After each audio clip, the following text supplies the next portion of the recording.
ઓલિમ્પિકમાં રાજકોટના ખેલાડીઓ આંતરરાષ્ટ્રીય કક્ષાએ સારું પ્રદર્શન આપે તે માટે સ્પોર્ટ્સ કલ્ચર વિકસાવવામાં આવી રહ્યું છે, જેમાં અંડર 14ના વિદ્યાર્થીઓ 12 વર્ષ બાદ ભારતને મેડલ અપાવી શકે તે માટે DLSS સ્કૂલમાં તાલીમ આપવામાં આવે છે અને બાદમાં ગુજરાતના 8 ટ્રેનિંગ સેન્ટર પર એક્સપર્ટ કોચ દ્વારા તેમને તાલીમ અપાઈ રહી છે. તો આ તમામ ટ્રેનિંગ સેન્ટરો જે છે ત્યાં 14 વર્ષથી નીચેના બાળકોને પહેલાં સિલેક્ટ કરવામાં આવે, અંડર 14, અંડર 17, અંડર 19, અને એમને રાજ્ય સરકાર જ એટલે કે SAG sports authority of Gujarat અને સ્પોર્ટ્સ ઓથોરિટી ઓફ ઇન્ડિયા એમના નેજા હેઠળ જ તમામ ગ્રાન્ટ આપી અને એને સ્પેશિયલ કોચ દ્વારા, જે તે રમતના કોચ દ્વારા કે જે નેશનલ પ્લેયર છે અને NIS કોચ છે એના દ્વારા સઘન તાલીમ આપવામાં આવે છે.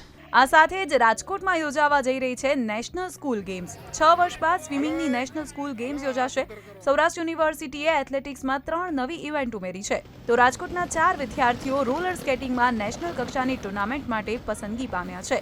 રાજકોટથી દિવ્ય ભાસ્કર માટે કેવલ દવેનો રિપોર્ટ. શેર એન્ડ ડાઉનલોડ કરો દિવ્ય ભાસ્કર એપ.